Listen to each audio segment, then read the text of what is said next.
Bom, vocês já estão há 3 semanas trabalhando sobre vocação e ministério, né? Alguns de vocês já exercem o ministério há um tempo, né? Digo, até mesmo o pastor Júlio está aí há mais de 20 anos, né, pastor? Mais de 20 anos na caminhada. Porém, é sempre bom, eu sei que muita coisa que eu vou falar aqui vocês provavelmente já ouviram, mas é sempre bom a gente entender algumas facetas que a vida ministerial nos impõe, né? E eu costumo dizer que quem nunca passou por uma crise ministerial? E quem nunca passou por uma crise ministerial, fique tranquilo que um dia você vai passar. Tá? Exatamente. É aquela crise ministerial onde bate a dúvida, a insegurança, a incerteza, né? Você para e pensa e fala, será que eu estou fazendo a coisa certa mesmo? Eu estou metendo meu bedelho onde não era, né? Será que é para mim estar aqui? Sempre vai ocorrer isso. Isso é natural, tá? Grandes homens de Deus também passaram. Oh, Deus abençoe, meu amigo. Não, você mata o pregador, né? Tá bem? Bem, senhor. Então, todo mundo já passou por esse momento de crise ministerial. Eu me lembro que no início, né, a figura do mestre nem sempre ela é bem aceita, né? Principalmente quando o mestre está falando de alguma coisa que a pessoa aprendeu a vida toda ao contrário. E aí você fala, não, mas a Bíblia fala que é assim. Aí quem é que vai sair errado? A vida toda da pessoa ou você? É lógico que é o mestre, né? Mas fazer o quê? A gente tem que segurar mesmo assim, né? A verdade é inegociável. E há momentos que realmente bate aquela dúvida, aquela insegurança, né? E isso é comum, aconteceu com homens de Deus, e eu vou dar aqui o exemplo de Moisés, né? E o exemplo de Moisés é um exemplo muito bom da gente compreender essa questão de vocação, de ministério, porque dentro do chamado de Moisés, a gente vê as principais características que Deus exige de alguém que é vocacionado, né? E quando a gente fala de vocação, ministério, não significa que você vai se colocar na sua vocação e as coisas vão fluir naturalmente, né? Até porque se as coisas der muito certo no começo, você vai se perder no meio ou no final da trajetória. Então é necessário esses empecilhos, alguns empecilhos inclusive, são empecilhos permitidos ou até mesmo colocados pelo próprio Deus, para que a gente vai sendo moldado pouco a pouco, até você realmente falar, opa, calma aí, agora eu sei o que eu estou fazendo, ou pelo menos já estou bem encaminhado naquilo que eu estou fazendo. Vou te dar um exemplo. O mestre ou o pregador, se toda vez ele pregar uma mensagem excelente, que todo mundo gosta, vai chegar uma hora que ele mesmo não vai suportar o povo vindo até ele e enchendo o ego dele. Ele não vai conseguir. Então chega um dia que Deus pega você e fala, então hoje você não vai sair nada. Aí você tenta e não sai nada. Aí você fala, meu Deus, eu orei, me preparei, não saiu nada. Mas é normal, é necessário isso. Isso acontece com todo pregador, tá? Eu tenho amigos que pregam Brasil afora e se sentar uns 10 assim, todo mundo vai falar a mesma coisa. Sempre tem aquele dia que Deus decide pegar o alfinete e murchar o balão do nosso ego. Sempre tem. E isso é natural, tá? E quando a gente fala de Moisés, eu quero que você já abra a sua Bíblia aí em Êxodo, capítulo de número 3, versículo de número 1.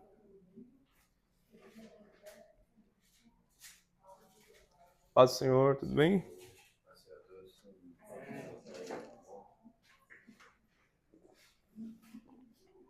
Êxodo 3, versículo 1. Tá? Os irmãos estão chegando agora. Não leve a mal que eu tô com o celular, que eu esqueci a Bíblia, tá? Eu sei que não é bonito falar isso, mas é a realidade. Vamos ler. Hã? Não, eu falo. É. Às vezes quando eu vou no círculo de oração na minha igreja, que é à tarde, e aí eu vou de algum lugar, então eu tô sem a Bíblia, aí o irmão vê, oh, dá oportunidade, aí eu vou lá com o celular. Aí eu falei, o povo é raiz, né? Círculo de oração. Aí eu falo, irmãos, desculpa aí, tô com o celular aqui, mas eu uso Bíblia também, tá? Vamos lá, versículo 1 do capítulo 3 de Êxodo. Apacentava Moisés o rebanho de Jetro, seu sogro, sacerdote de Midian. E levando o rebanho para o lado ocidental do deserto, chegou ao monte de Deus, chamado Horebe. Apareceu-lhe o anjo do Senhor numa chama de fogo, no meio de uma sarça. Moisés olhou, e eis que a sarça ardia no fogo, e a sarça não se consumia. Então disse consigo mesmo: irei para lá e verei essa grande maravilha. Por que a sarça não se queima? Vendo o Senhor que ele voltava para ver, Deus, no meio da sarça, o chamou e disse: Moisés, Moisés. E ele respondeu: eis-me aqui. Deus continuou: não chegues para cá, mas tire a sandália dos seus pés, porque o lugar onde você está agora é terra santa. Tá? Essa foi a forma com que Deus resolveu se manifestar para poder fazer a vocação e o chamado de Moisés. E o chamado de Moisés é um chamado que a gente vê desde quando ele havia nascido. Né? Vocês sabem que naquela ocasião, Faraó mandou matar todas as crianças que nasciam com sexo masculino, só que além de Moisés não morrer, a sua mãe ainda recebeu salário para criar ele. Olha que coisa. Então, quando você lê isso, você fala, meu, Deus tem alguma coisa com ele. As pessoas que conheciam a vida de Moisés falam, Deus tem alguma coisa com ele. Porque todas as crianças do sexo masculino morreu. Esse não morreu e a sua mãe ainda recebeu salário para criar ele. É só Deus que faz uma coisa dessa. E foi criado com a mãe e depois, né?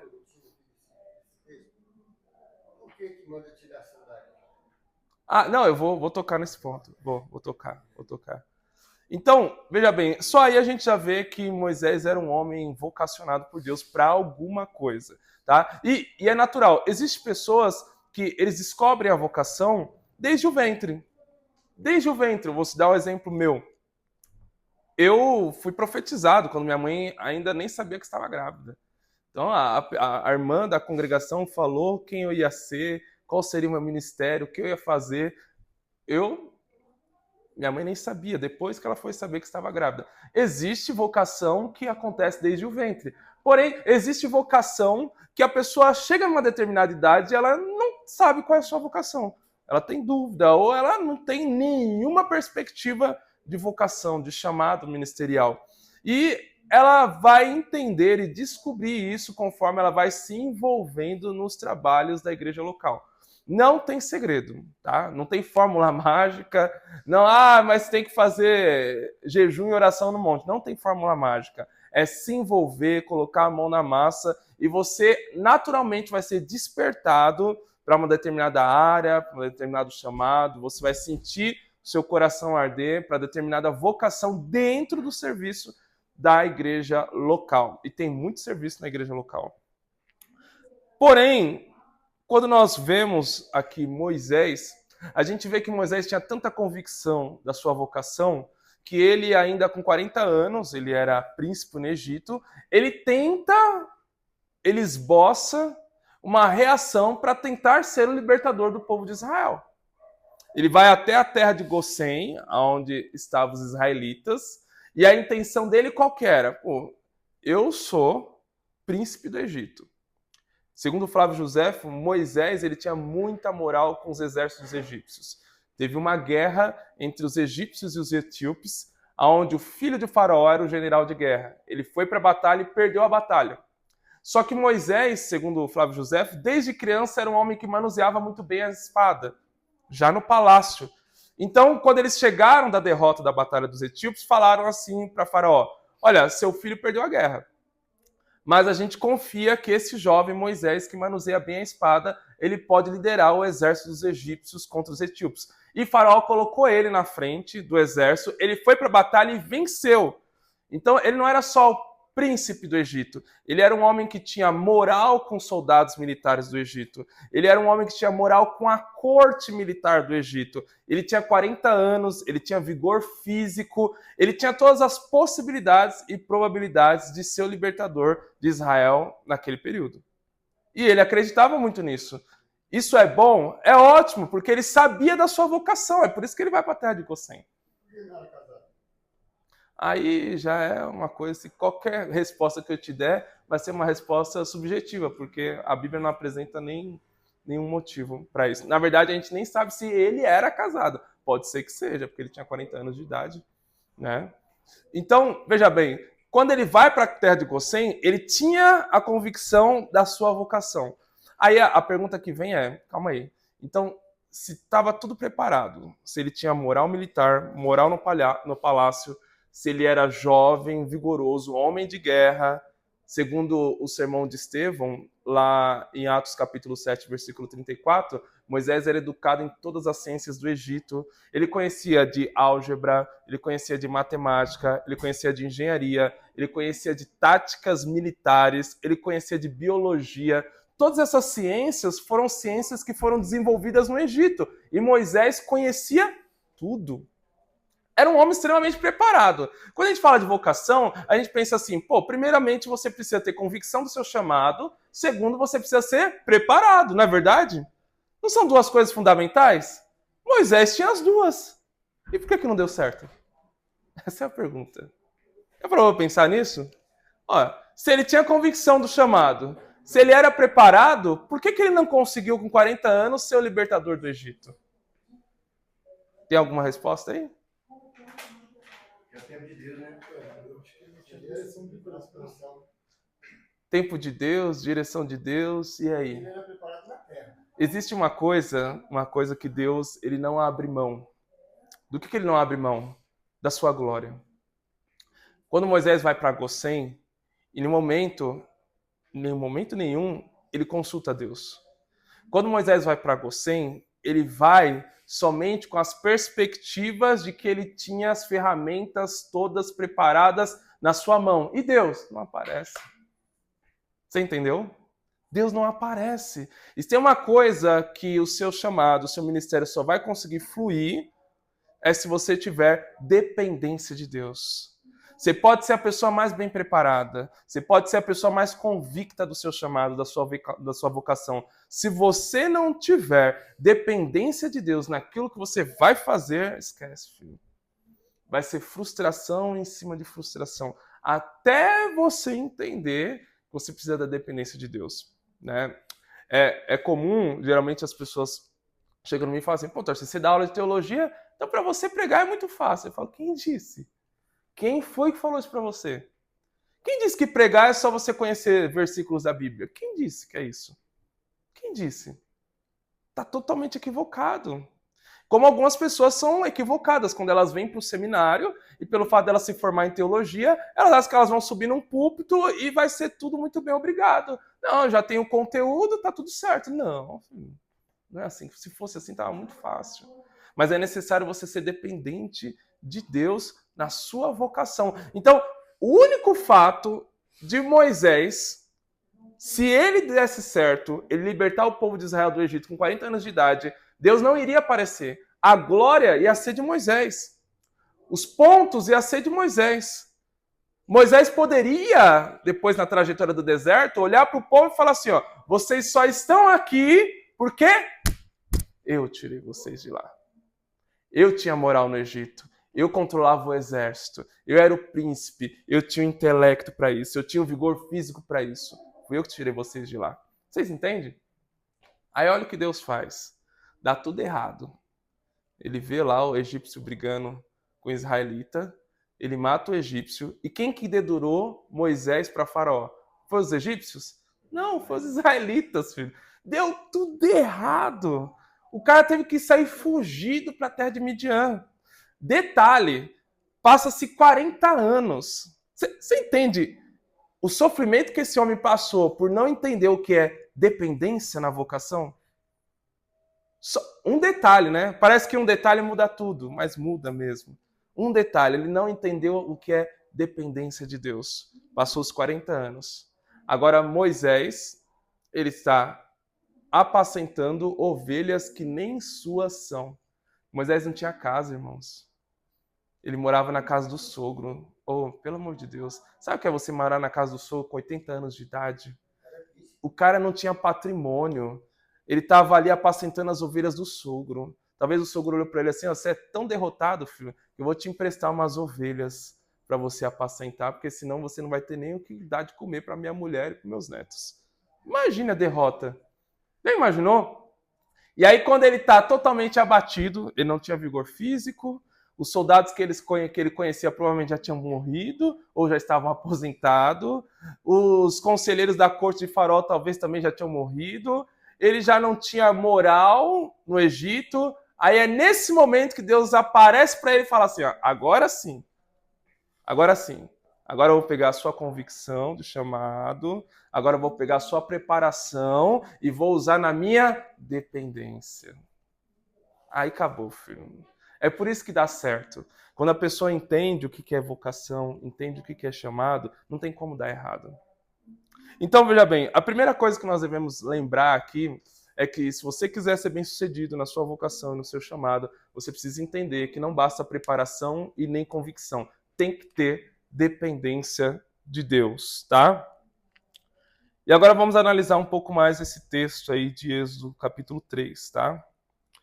Bom, Deus aparece para Moisés em uma forma de aparição que é única na Bíblia, né? Era uma sarça que ela estava queimando em fogo e não sei se vocês já ouviram falar sobre isso, mas uma sarça, ela pegar fogo no deserto, naquela época, não era algo incomum. O que era incomum era a sarça não se consumir. Agora, uma sarça, lá era uma terra extremamente árida, tá? Era 45 graus brincando no inverno. Tá? Então, era comum uma sarça, alguns arbustos, inclusive, tinham marcas ali de que uma hora eles pegaram fogo. Mas a sarça pegar fogo e não se consumir, isso era totalmente incomum. E nós temos duas coisas aqui. Eu emprestei a caneta, agora vamos ver se vai me deixar na mão. Nós temos duas coisas aqui. Nós temos uma sarça, certo?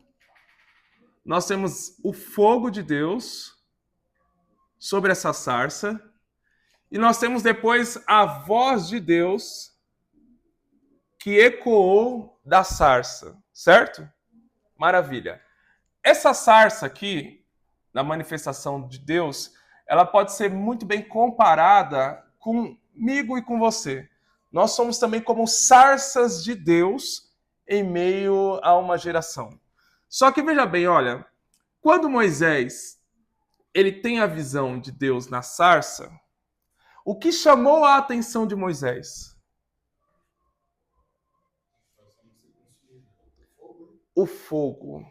Então, veja bem, o fogo aqui é uma representação... Deixa eu tirar a cadeirinha do Isaac. É uma representação de fervor espiritual. Fervor espiritual. Então, o fogo, ou como nós estamos trabalhando aqui com vocação, o fervor espiritual chama a atenção. E chama mesmo. Culto pentecostal é o melhor culto que tem na face da terra. Você não vai encontrar melhor.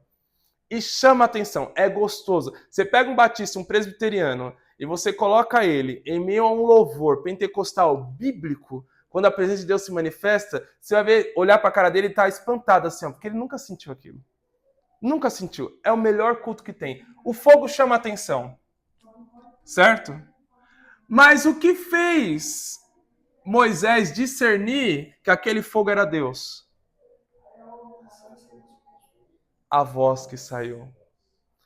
E essa voz representa aqui a parte intelectual.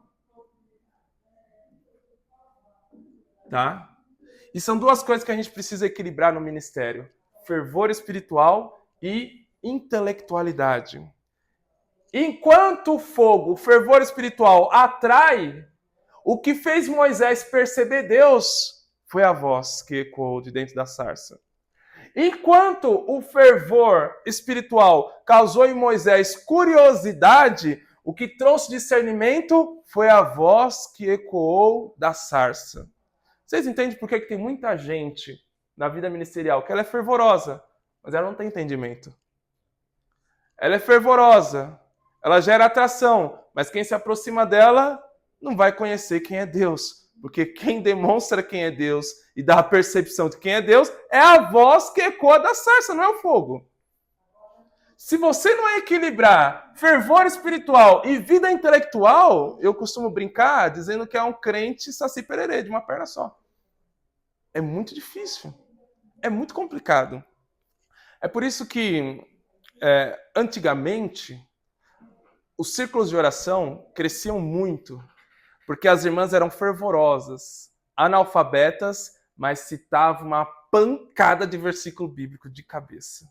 É ou não é? Aí você vai num círculo de oração hoje, a irmã male sabe falar o Salmo 23. Você fala, meu, só tem fogo, não tem voz ecoando. E isso é um grande problema na nossa geração, tá? Quando eu falo nossa geração, estou falando do movimento pentecostal, tá? Estou falando da gente. É um grande problema. Então, veja bem, enquanto Moisés só viu fogo, ele era um curioso. Vou me aproximar dessa sarça e vou ver o que é dessa visão. Só que quando ele ouviu a voz, ele passou de curioso para vocacionado. Ele passou de curioso para chamado. Ele passou de curioso para um homem que entendeu que quem estava ali era um Deus santo. Então, se a gente não buscar a Deus em oração, a oração, o fervor, é o que nos atrai até Deus. Mas o que nos dá entendimento de quem é Deus é a voz, é a palavra que ecoa da sarça. Tem que ter as duas coisas. Tem que equilibrar essas duas coisas na nossa vida. Tem gente que só é o lado intelectual. E aí qual que é o problema? Ele sabe falar quem é Deus, mas ele não consegue atrair ninguém. Ele não tem fervor. Se você sentar com ele, os caras é monstro. Ele conhece muito, mas ele não tem fervor. O fervor atrai, a voz discerne. O fervor chama atenção, desperta a curiosidade, mas é a palavra de Deus que gera a vocação e o chamado. É sempre essa dinâmica. Sempre essa dinâmica. Tem alguma dúvida até aqui? Sim ou não? O que dá para Moisés o discernimento de que Deus é santo é a voz, não é o fogo. E quando Deus fala para Moisés assim, ó, Moisés, e aí eu vou entrar num conceito bíblico muito importante, tá? Quando Deus fala para Moisés assim, Moisés, tire a sandália dos seus pés, porque o lugar que você está pisando aqui é terra santa, tá? Primeiro que não tem nada a ver a sandália ser do Egito, tá? Então isso daí que o povo fala é uma invenção muito louca, né? Porque Moisés já tinha saído do Egito há 40 anos. Se tem uma sandália que dura 40 anos, me fala qual que é a forma que eu vou montar uma empresa agora. Eu e o pastor Galhardo. Bora, pastor? Oh, pelo amor de Deus, né? A sandália era do Egito. Nada a ver. É verdade, né? Pensando nisso também não é um bom business, não. Mas veja bem, o X da questão ali, a teologia do texto é, antes de Deus se manifestar naquele monte, aquele monte era só mais um monte dentro da península do Sinai. Só que após Deus se manifestar naquele monte, aquele monte vira santuário de Deus. E o conceito teológico é, aonde Deus se manifesta, o lugar é santificado. Todo lugar que Deus se manifesta, o lugar é santificado. É por isso que o nosso corpo é santo, porque o nosso corpo é o lugar onde Deus se manifesta. É por isso que a igreja, o templo, apesar de ter um monte de gente metendo pau, falando, mas é só parede. Não, filho, aqui é onde Deus se manifesta, é lugar santo. Você entende? É por isso que há o erro lá, né, daquela igreja, acho que foi de Pernambuco, que alugou o templo para o povo fazer carnaval e tal, essas coisas. Foi de Pernambuco, não? Não, foi do Belém do Pará, pô. Foi do Belém do Pará. Eles não entenderam o conceito da teologia de Êxodo 3. Onde Deus se manifesta, esse lugar vira santuário, vira lugar santo. Isso aconteceu com Josué também, quando o anjo se manifestou para Josué. O anjo falou assim, ó, tira a sandália dos seus pés. Por quê? Porque o anjo ali era a representação do próprio Deus. Era uma teofania de Deus. Então também o lugar ali virou lugar santo, tá? Só que veja bem, quando a gente olha essa manifestação de Deus na sarça, e a gente vai ver como que o relacionamento de Moisés com Deus vai se desenrolar até a entrega da lei, a gente tem um conceito muito legal. E o conceito é, todo mundo que quer exercer bem a sua vocação tem que entender que ele tem que buscar em Deus uma intimidade progressiva. O que é uma intimidade progressiva? Deus é uma pessoa, certo? Tiveram aula aqui de teontologia, cristologia. Deus é uma pessoa. Deus sendo uma pessoa, nós não chegamos em Deus agora e já somos íntimos dele. Não, não é assim que funciona. É necessário criar um vínculo, uma intimidade, um relacionamento. Assim como a gente cria um vínculo, uma intimidade, um relacionamento com uma pessoa, quando a gente conhece agora, e a gente vai pegando confiança, a gente vai se abrindo para ela vai se abrindo para nós, e isso cria vínculo de intimidade e relacionamento, assim também é também um relacionamento com Deus. E vocacionado precisa ter intimidade e relacionamento profundo com Deus. E isso é algo progressivo, tá? E quando eu falo que isso é algo progressivo, eu quero também alertar vocês que geralmente pessoas que começam na vocação, e a gente tem um problema muito grande, principalmente nas igrejas pentecostais, né? A pessoa começa a exercer o seu chamado. Aí ele começa bem. E as pessoas enchem ele de elogio. E qual é o problema? O problema é que ele está no início. A manifestação de Deus para ele ainda está no começo. Ele não adquiriu experiência, intimidade progressiva, relacionamento profundo com Deus. A chance do nosso elogio matar aquela pessoa no início da trajetória dele é muito grande. É muito grande. Veja bem, aqui em Êxodo 3 é a primeira vez que Moisés tem uma manifestação de Deus com ele, tete a tete. É o primeiro contato. Talvez foi a primeira vez que ele ouviu Deus falar. Talvez foi a primeira vez que Deus direcionou ele para alguma coisa. Era o primeiro contato. E nesse primeiro contato, Deus se manifesta em fogo em uma... Só que daí o tempo vai passar. Moisés vai ter experiências no Egito, passa as 10 pragas, aí Moisés tem a experiência de ver pão caindo do céu, maná caindo do céu, cordonizes caindo do céu para alimentar o povo. Aí Moisés tem a experiência de ver água saindo da rocha. Moisés já está mais robusto no seu relacionamento com Deus. Moisés já está mais íntimo com Deus. A experiência de relacionamento com Deus já está mais madura. Aí Deus chama Moisés no mesmo monte. Só que o que agora está fumegando não é uma sarça, é o monte todo. O conceito é, quanto maior a intimidade, maior o nível da revelação. Entende? É por isso que, às vezes, a pessoa começa bem, a gente enche ela de elogio, ministerialmente. Só que ela está no início da revelação. Ela não chegou no ápice. Ela não teve a experiência do monte todo fumegando. O ministério dela está só com uma sarça. E aí a gente fala, meu Deus, você é demais. Nossa, pelo amor de Deus. Que unção, hein, filho? Que palavra. Matou o cara, meu. Matou a irmã. Porque ela está vendo só a sarça. E aí, enquanto ela está vendo a sarça, você está enchendo ela de elogio, tentando ajudar, ela vai se satisfazer com a sarça. Ela nunca vai ver o monte fumegando. Porque ela não vai buscar essa intimidade progressiva, ela vai estagnar ali. Então, tenha essa maturidade. Se você está no início do seu ministério, você só está vendo a sarça. Você tem que ralar. Tem que buscar. Até chegar num nível de intimidade que você vai ver o monte todo fumegar. O monte todo fumegar. E veja bem, Moisés, ele teve os maiores problemas dele. Moisés, ele teve as maiores frustrações ministeriais dele depois da revelação do monte fumegando. Já percebeu isso? Quando foi que o povo adorou o bezerro de ouro? Não foi depois que o monte fumegou? Quando foi que veio Miriam e Arão tentando desqualificar o ministério de Moisés? Não foi depois que o monte fumegou? Quando foi a rebelião de Corá, Datã e Abirão? Não foi depois que o monte fumegou? Só que ele já estava num nível de relacionamento grande, né, filho? Aí não tem como derrubar o cara. Como é que você vai derrubar alguém que já é íntimo? Alguém que não ficou só na sarça, viu o monte fumegar? Não tem como. Vocês entendem isso? Então, se a gente não buscar essa intimidade progressiva e a gente ficar somente com a revelação da sarça, quando vinha as maiores dificuldades na nossa vida vocacional e ministerial, a gente não vai aguentar. Porque a gente ainda está no início da revelação.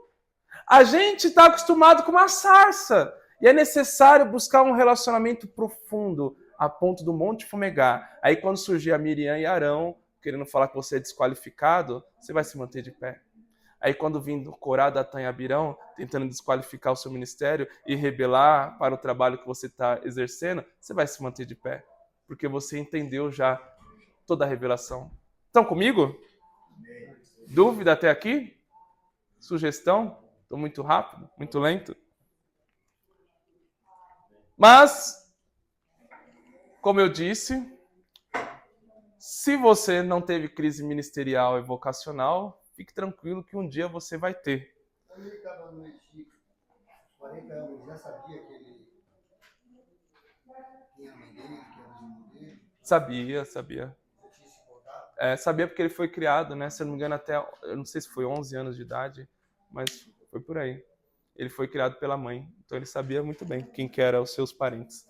Tanto é que ele foi para Gossém sabendo que o povo de Gossém era os seus parentes, seus irmãos, né? Mas veja bem, nem todo vocacionado ele reconhece a sua vocação com facilidade. Tem gente que a congregação enxerga a vocação dele, mas ele não enxerga. Já encontraram casos assim? Pessoas que relutam, você fala, filho, você foi chamado para isso. Que nem eu sou uma pessoa que eu tenho muito feeling para ver, principalmente gente que tem ministério com a palavra, né? Porque a gente percebe a forma com que a pessoa enxerga o texto, eu já brilho o olho na hora. Eu já tento trazer para perto de mim, falei, vem aqui, vamos caminhar. E às vezes a pessoa não entende, entendeu? Você tenta ajudar e a pessoa não está entendendo. Demora, tem gente que demora séculos para entender. Porém, Moisés também ele teve muita dificuldade para entender o seu chamado. Para você ter noção, Moisés ele apresentou 4 objeções para Deus, para não exercer o seu chamado. Quantas objeções? 4. 4 objeções. A primeira objeção está em Êxodo, capítulo 3, versículo de número 10 e 11.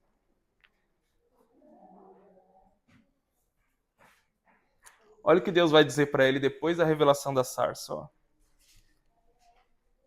Vem agora e eu te enviarei a Faraó, para que tires o meu povo, os filhos de Israel, do Egito. É Deus falando para Moisés. Olha a resposta dele.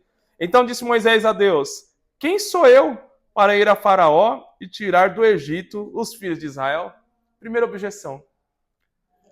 Para Moisés, é como se ele estivesse falando assim para Deus, Deus, eu já tenho 80, não tenho moral no exército, não tenho moral na corte, escolhe outro. Eu não sirvo para isso, não. Não tenho vigor físico para manusear mais espada. Escolhe outro. Quem sou eu?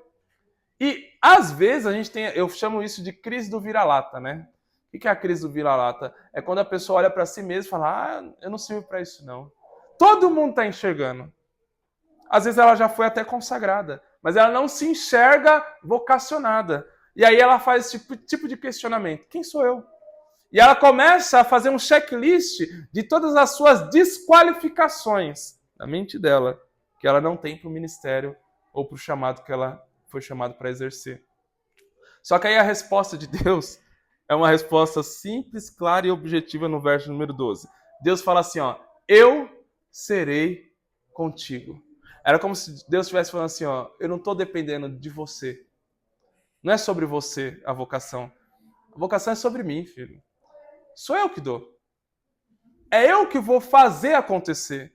Então, eu estou pouco me importando quem é você. O que importa é quem eu sou. Você entende? No chamado ministerial, pouco importa quem você é. Pouco importa de onde você veio. Pouco importa se você é um cara letrado, alfabetizado, se você é uma pessoa que fez curso, bacharel. Pouco importa. Se Deus realmente te vocacionou, pode ter certeza. É só você acreditar nessa vocação que o próprio Deus vai colocando caminhos para você se qualificar para aquilo. Quer ver uma coisa que é bem interessante, né? E eu vou dar um testemunho de algo recente, né? Algo recente. Vocês me colocaram numa estreita aí no encerramento do congresso, porque vocês chamaram 5 pregador, 4 pregador avivalista e colocaram o professor para pregar no encerramento. Eu falei pro Eduardo, Eduardo, o povo acabou comigo, deu na minha canela. Entendeu? Se é outro, porque a minha característica é de ensino.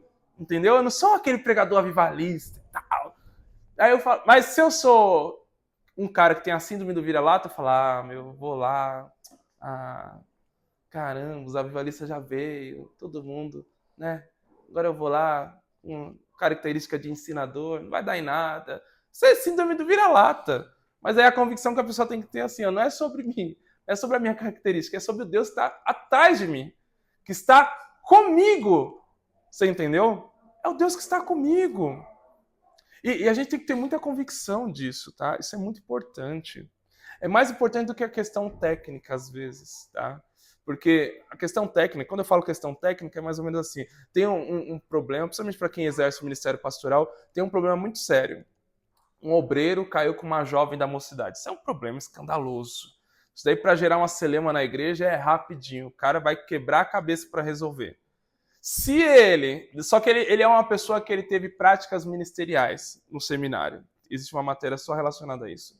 E ele fala, não, eu já sei o caminho. Se ele vai para o aconselhamento só com a tática, ele está perdido. Ele tem que ir para o aconselhamento sabendo quem está com ele. Porque chega um momento que você vai perceber que algumas coisas que você vai ouvir no seminário, na prática, você vai falar, e agora? Como é que eu aplico aquilo que o Tarcísio falou? Você não vai conseguir, filho. E aí é só graça de Deus, não vai ter jeito. É só ter a convicção de quem está com você mesmo para te ajudar a resolver aquele pepino.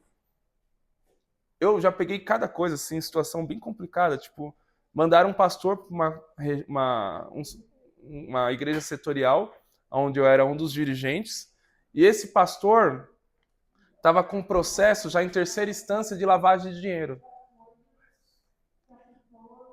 O cara tinha um patrimônio de mais de 10 milhões, mansão, carro importado, e já estava quase sendo preso. E os caras mandaram lá para a nossa igreja. Olha que loucura.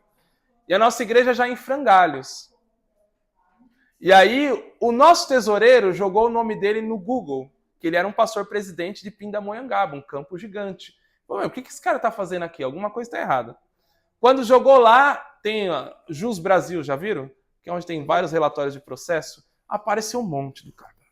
Primeira instância, condenado. Segunda instância, condenado. Terceira instância, em julgamento. Fala, caramba, e o que a gente vai fazer? E eu e o outro dirigente, o que a gente vai fazer? Porque se isso estoura na igreja, acabou a igreja, filho. Pode fechar as portas e ir embora. Se isso estoura na igreja, depois já tinha tido alguns escândalos naquela igreja. Se isso estoura na igreja, acabou. E aí, aonde que está as táticas, os caminhos, a teologia? Onde está a teologia? Acabou, filho. A teologia acabou aí. É jejum, oração, pedir graça para Deus para nenhum membro pesquisar o nome daquele cara na internet e ir até o regional ou até o pastor presidente para a gente resolver logo essa bucha. Você entendeu? Chega uma hora que não tem jeito, filho. É só Deus para intervir mesmo. Só que, veja bem, Moisés, ele teve essa primeira objeção. A segunda objeção de Moisés está no capítulo 3, versículo de número 13. Olha o que ele vai dizer, ó.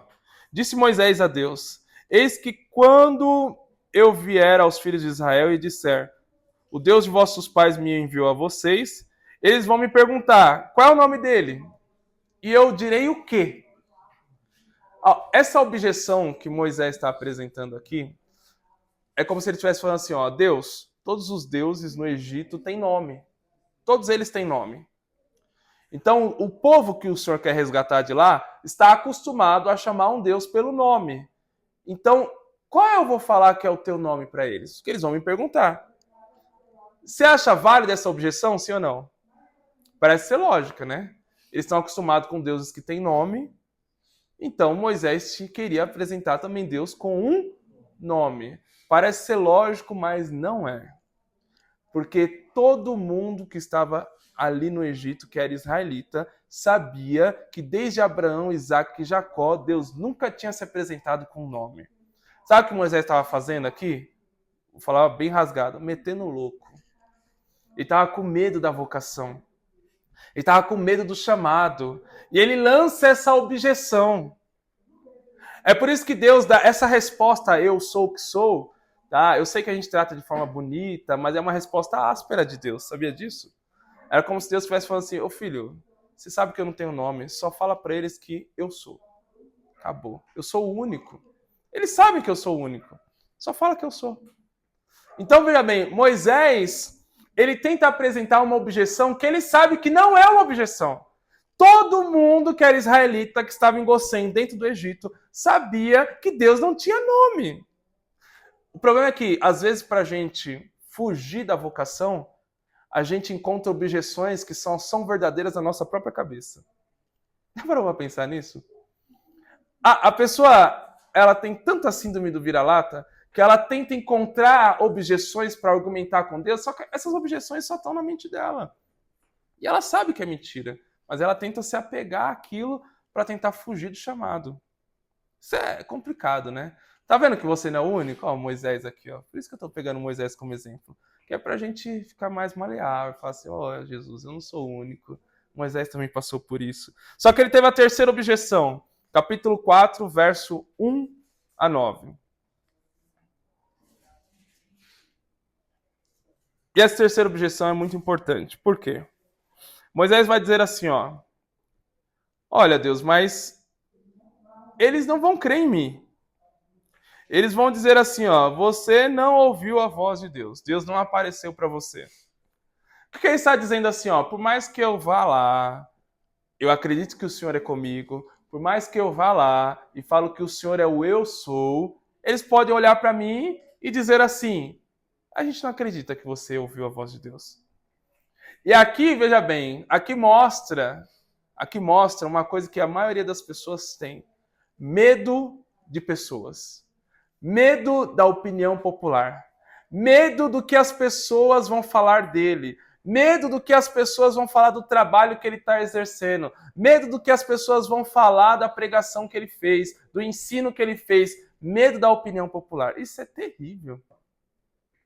Tem uma coisa que é terrível, é o medo da opinião popular. Deixa eu falar uma coisa, você que já trabalha na obra, você sabe disso há mais tempo. Mas o povo, uma hora eles vão te jogar lá em cima. Outra hora eles vão te jogar lá embaixo e vão pisar em você. Isso é o natural da vida ministerial, tá? É o natural. Não fica achando que, tô sofrendo perseguição. Não, filho, é o natural. Uma hora você vai estar lá em cima, outra hora você vai estar lá embaixo. Isso se respeita também a lugares. Vai ter lugares que você vai ser tratado como rei. Vai ter lugares que você vai ser tratado como uma escória. Isso é normal. Não ache que todo mundo vai enxergar a vocação que Deus te deu. Isso não é unanimidade.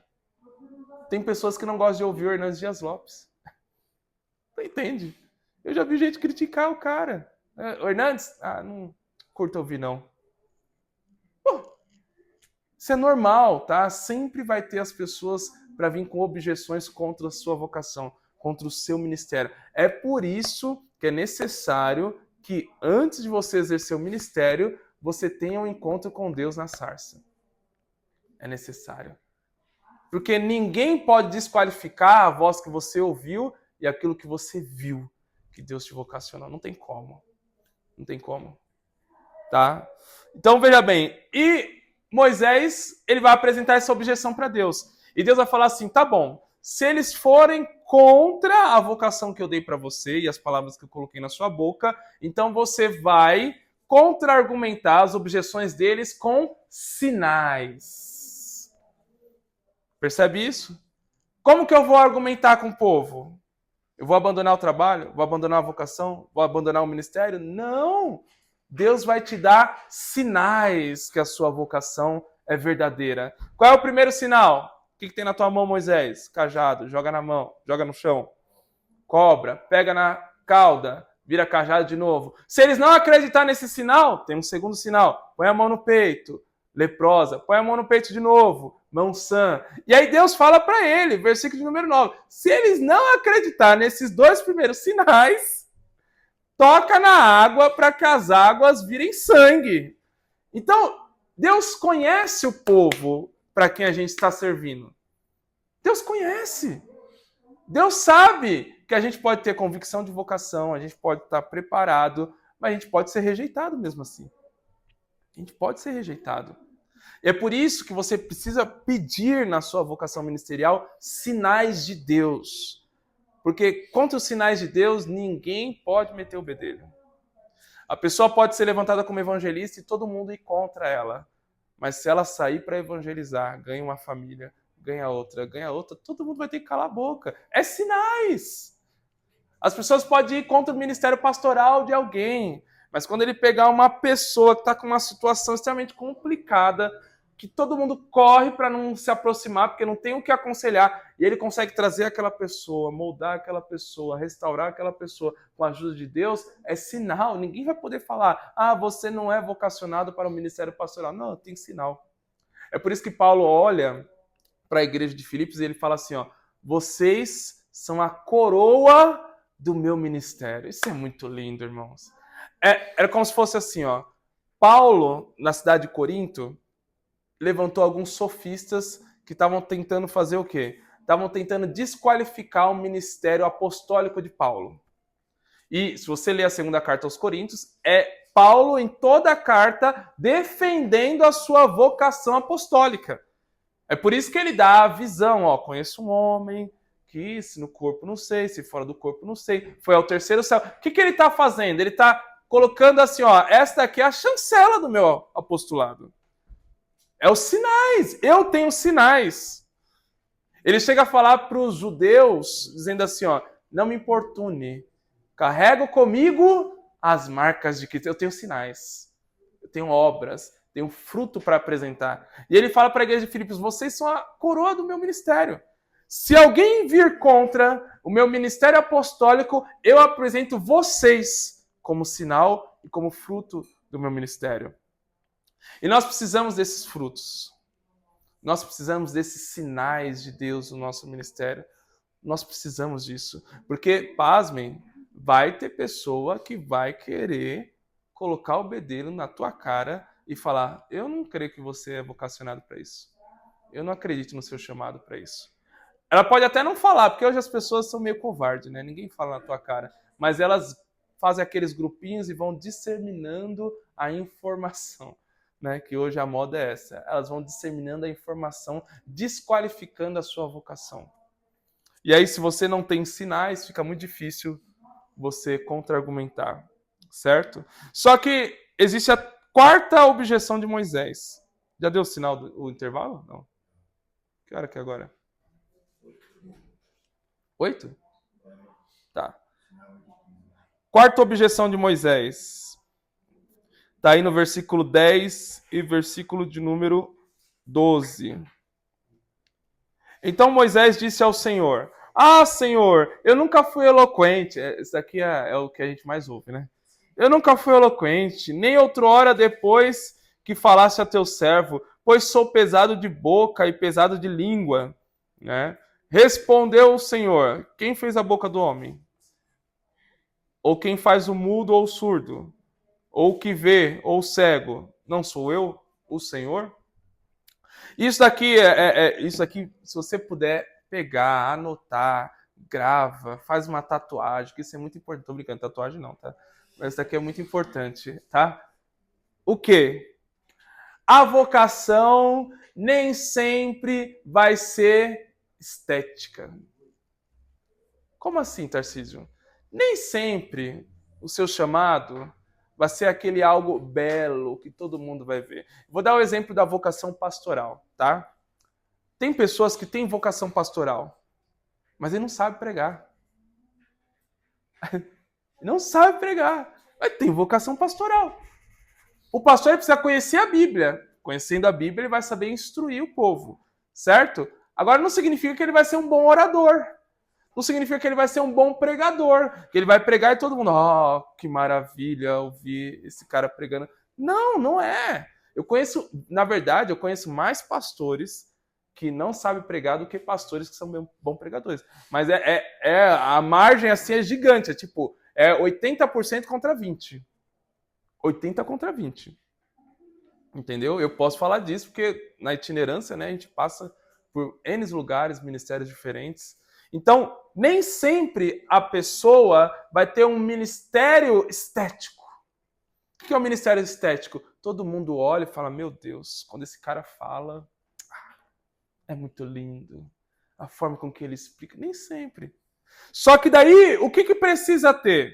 Que essa era a objeção de Moisés. A objeção de Moisés é, olha, eu tenho a boca, não consigo, não sou eloquente. Se ele pudesse, se fosse Moisés nos tempos atuais, ele fala assim, Deus, eu preciso de um curso de oratória. Não sei falar direito. Só que o que Deus faz? Ora, não tem Arão que fala fluentemente? Então você falará para Arão e Arão falará por ti. Arão será a sua boca perante o povo. Então, mostra que a vocação, às vezes, precisa de um complemento. Isso é natural, irmãos. É natural. É natural. Um pastor que não sabe pregar, ele tem que reconhecer isso e falar assim, eu vou preparar, então, obreiros que têm uma melhor fluência para pregação. Uma melhor oratória, uma melhor didática do que eu. Não necessariamente ele precisa pregar. Entendeu? Isso é normal, tá? Nem sempre vai ter aquela coisa estética no ministério. Tá? A gente, principalmente o universo pentecostal, ele foi baseado muito na honra ministerial, né? Você já deve ter ouvido muito isso daí, né? A honra ministerial, né? Aí tem lá um aniversário de um pastor presidente, aí chama lá um presidente de um outro campo, o cara não prega nada, todo mundo dorme. É uma desgrama. Você fala, meu Deus do céu, que derrota. Você fala, por que tem que ser um presidente que vai pregar? Pô, não coloca alguém que saiba pregar? Ele não tem esse chamado. Ele talvez é um bom orientador. Ele talvez na sala pastoral ele é um monstro na orientação do membro. Mas no púlpito ele não sabe pregar. Aí coloca o cara lá no evento só porque ele é o presidente do campo. Você fala, meu Deus, matou o evento, acabou com tudo. Entendeu? Só que dá para ter esse complemento. Obreiros que vão ajudar a pessoa dentro do ministério. Dá para ter. Às vezes, vamos supor, o cara é um diácono, certo? Só que ele é um diácono, ele é mais tímido. Ele não é um cara tão inibido. Então ele não vai fazer relacionamento. Só que o diácono precisa ter relacionamentos. Biblicamente, o diácono é quem vai reconhecer a necessidade do povo e transmitir essa necessidade para o corpo pastoral. Essa é a função do diácono. É o diácono que vai enxergar e falar, meu Deus, aquele irmão ali está passando uma necessidade. Vou levar para o pastor. Oh, aquela irmã é o diácono. Só que para o diácono exercer bem o seu ministério, ele precisa ter um bom relacionamento interpessoal com as pessoas. Entendeu? Qual a função de um diácono? Ah, aí tem várias, né? Mas, vou usar Atos capítulo 6. Eles foram levantados para servir a mesa das viúvas. Só que daí a função do diácono ela vai se expandir a partir de Atos capítulo 6 no Novo Testamento. Tá? O diácono prega também, né? A gente vê isso em Estevão. O diácono evangelista, a gente vê isso em Filipe. Então, a função ministerial do diácono, o diácono é o maior camaleão que tem dentro da igreja. Ele é o faz tudo mesmo, né? O diácono ele faz tudo. Eu, quando era diácono, eu ensinava, pregava, manobrava carro, fazia tudo, filho. Tudo. Era a potência. Agora a gente fica só sentado, né? A Assembleia de Deus agora é só sentado, né? Mas o diácono, ele tem um ministério muito bonito, tá? Inclusive, a orientação de Paulo é que quem exerce bem o diaconato tem um melhor galardão. As pessoas não entendem isso, né? A gente entra naquela vibe de o diácono é menor do que o presbítero, é menor do que o evangelista, é menor do que o pastor. Aí parece que o diácono é a escória da igreja, né? Não, filho. Se ele exercer bem o ministério dele, ele é uma potência. É uma potência, tá? Só que veja bem, esse diácono que não tem um bom relacionamento interpessoal, ele vai precisar de um outro diácono que vai enxergar a necessidade do povo e eles dois vão operar junto, levando a necessidade e acolhendo aquela família necessitada. É natural, tá? É natural. Todo mundo vai precisar de um complemento. Na escola dominical, que eu fundei lá na sede da nossa igreja, eu já estou lá com 3 professores dando aula junto comigo. 3 professores. Agora eu te pergunto, eu precisava de 3 professores dando aula junto comigo? Sim ou não? Falando bruto. Precisava? Não precisava. Só que eles enxergam coisas que eu não enxergo. Eles sabem fazer coisas que eu não sei fazer. Tem um que sabe editar bem vídeo. Outro tem boas ideias que eu não tenho. Então, eu entendo o meu chamado, a minha vocação, só que eu entendo que eu preciso também de pessoas para complementar aquilo que Deus me deu para me poder exercer com excelência. E tem essa humildade. Tem essa humildade dentro da sua chamada ministerial. Não seja o cara orgulhoso, não. Centralizador, é tudo comigo, é tudo eu que faço. Não. Saiba, quando você for pegar um trabalho ministerial, você for exercendo, seja missão, seja trabalho no culto no lar, entenda que você não vai conseguir fazer tudo com excelência. Saiba separar pessoas que são melhores do que você em algumas áreas e delega para elas, para que elas venham te ajudar e todo o trabalho venha ganhar com isso, tá? Moisés não era um bom orador, mas Arão era. Então Moisés era o líder. Moisés deixou de ser um líder maior? Ele ficou menor aqui? Não. Ele tinha autoridade menor? Não. Ele continuou sendo líder. Mas ele tinha ali Arão para poder ser o seu intérprete, tá? Isso não é menosprezo, isso não é ser diminuído, não, muito pelo contrário. É honroso, porque você reconhece a sua fragilidade e coloca alguém na brecha para poder tapá-la. É isso mesmo. Agora, vocês querem ir para o intervalo ou não? Ah, então vamos lá. Aqui eu já terminei Moisés, a gente vai tratar de outros personagens aqui. Nós vamos agora trabalhar um outro tópico sobre como que a gente descobre a nossa vocação, né? Acho que essa é uma pergunta que muita gente já fez. Se você não fez, então você não está nem aí para sua vocação. Eu creio que você já fez. Como é que eu faço para descobrir a minha vocação? Eu falei aqui no começo, né? Não tem forma melhor do que descobrir a vocação a não ser servindo. Começa servindo na igreja local e você vai descobrir, né, a sua vocação. Não é indo no monte, esperando revelação profética. Já que no monte agora tem mais macumbeiro do que crente, né? Mas não é indo no monte. E existe um exemplo bíblico muito lindo, tá? Eu quero falar principalmente porque esse exemplo é o exemplo de uma mulher. Então abra em Romanos capítulo 16. E eu sou um incentivador do Ministério Feminino, já falei várias vezes isso aqui. Romanos capítulo 16, versículo 1 e 2, nós vamos falar aqui de Febe. Tá? Se você nunca ouviu falar de Febe, Febe foi uma das maiores auxiliares do apóstolo Paulo, eu vou dizer o porquê, tá? Primeiro vamos ler o texto, Romanos capítulo 16, versículo número 1 e 2. Que diz assim: Recomendo-vos a nossa irmã Febe, que está servindo a igreja em Secreia. Ela está? Servindo.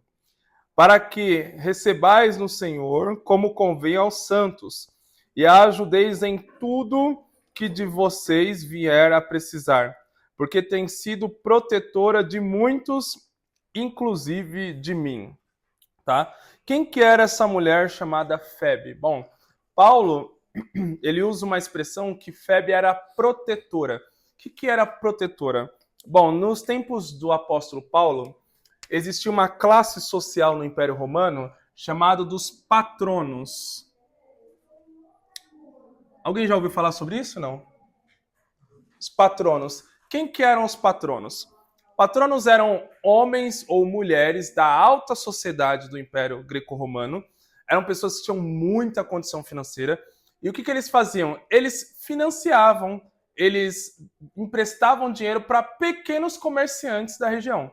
Então era mais ou menos assim, nós estamos aqui em Itacoaxetuba. Em Itacoaxetuba tem 10 patronos. E aí você quer abrir um comércio, você não tem dinheiro. Então você chega em um patrono e você pede para ele um valor emprestado, ele empresta para você, você abre um comércio e você vai dar uma porcentagem do lucro do seu comércio para esse patrono. Era como se fosse uma pessoa que investia e depois virava sócio daquela pessoa, tá? Então era um sistema chamado de patronato, tá? Essas pessoas tinham muita grana, eram os milionários da época do apóstolo Paulo. E no meio desses patronos tinha essa irmã chamada Febe. Ela era uma patrona. E Paulo vai descrever aqui para nós que essa mulher iniciou o seu ministério, ela iniciou a sua vocação fazendo o quê? Ela era protetora de muitos e também, inclusive, de mim. Ou seja, provavelmente Febe usava os seus recursos financeiros para ajudar os obreiros que vinham ali na região de Cencreia, tá? E também para ajudar Paulo nas suas viagens missionárias e quando ela também recebia Paulo em Cencreia, tá? Cencreia estava a mais ou menos 6 quilômetros da cidade de Corinto, tá? Então, quando Paulo ia para Corinto, naturalmente ele tinha que descer no porto de Cencreia. E lá estava Febe. Febe provavelmente acolhia Paulo, ajudava Paulo financeiramente, e ela também acolhia os demais missionários, tá? Os pregadores itinerantes, que iam para a igreja de Corinto também levar a palavra de Deus e a instrução de Deus. Provavelmente ela acolheu Timóteo, ela acolheu Tito, ela acolheu outros obreiros também que trabalharam com o apóstolo Paulo. Então você percebe que Febe, qual era a vocação primária dela? Ela usou o recurso que ela tinha a favor da obra. Ela não ficou buscando, calma aí, o que eu sou chamado para quê? Não, ela perguntou, não é o que eu fui chamado para quê, o que eu tenho de recurso agora para me poder colocar à disposição do reino de Deus. Eu sou uma patrona, eu sou uma milionária aqui na cidade de Cencreia, então eu posso usar o meu recurso à disposição do evangelho. Só que no meio desse serviço dela, e Paulo vai usar uma expressão no versículo 1, dizendo que ela servindo a igreja de Cencreia. A palavra servindo aí no grego é diaconia, ou seja, provavelmente ela era uma diaconisa da igreja de Cencreia. Então, para quem tem a mentalidade de que diácono é uma função inferior, aqui é uma milionária que fazia a função de diácono, né? Eu sei que hoje, infelizmente, é muito triste. Às vezes, quando chega uma pessoa que tem uma boa condição na igreja, ela não passa por diácono. Você entendeu? Mas aqui, Febe, ela era uma diaconisa. Era uma diaconisa. E lembra que eu falei que o diácono, ele é uma pessoa que enxerga as necessidades e atua? E, qualquer necessidade financeira, Febe estava ali para poder exercer o seu diaconato. Só que, veja bem, no meio do diaconato dela, no meio dela exercer o seu ministério, a sua vocação, colocando à disposição o seu patrimônio para poder ajudar Paulo e os demais missionários, ela descobriu uma outra vocação. Qual é essa outra vocação? Mestra na palavra. Mas fala, Tarcísio, não está no texto isso. Está nas entrelinhas. Por quê? Febe foi a portadora da carta de Paulo aos romanos para a igreja de Roma. E o que é a carta de Paulo aos romanos? É a carta mais densa e teológica que o próprio apóstolo Paulo escreveu. Só que tinha uma regra. Quem levava a carta do apóstolo Paulo tinha que ler a carta e explicar a carta perante a igreja. Então essa mulher conhecia muito de Bíblia. Para explicar Romanos, rapaz, tem gente que está estudando até hoje para tentar explicar alguma coisa de Romanos. E essa mulher, ela era uma mestra na palavra. Então veja bem, enquanto ela estava exercendo o ministério, exercendo o diaconato, com aquilo que ela tinha disponível, ela descobriu uma outra vocação, desejo pelo conhecimento profundo das Escrituras. Ela assimilou o Evangelho, que não era muito fácil naquela época. Você tem todo o Novo Testamento na sua mão, ela não tinha. Ela assimilou o Evangelho e assimilou de tal forma que Paulo enxergou nela uma vocação de mestra.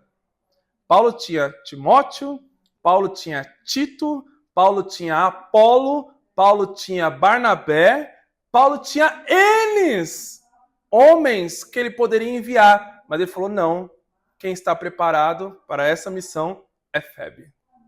Você entende? Começou servindo com o que tinha. No meio do serviço, descobriu uma outra vocação. Paulo enxergou essa vocação e deu para ela a função honrosa de levar a carta mais teológica que ele escreveu na vida, e não somente levar, explicar para toda a igreja de Roma essa carta. Então, vocação, não espere um estalar mágico. Ministério, não espere um anjo aparecer para você e falar, eis que te digo, assim me enviou o Senhor. Não, filho. Vocação, ministério, você descobre no envolvimento com a obra de Deus. Às vezes você vai fazer uma coisa que não tem nada a ver com a sua vocação, mas no meio desse serviço você vai descobrir para o que você realmente foi vocacionado. Nem sempre você vai começar a trabalhar com aquilo que realmente você tem a vocação, tá? Às vezes acontece. No meu caso, comecei a dar aula na escola dominical com 5 meses de convertido. Foi o meu primeiro trabalho que eu exerci, já foi dentro da minha vocação. Mas nem sempre é assim. Nem sempre é assim.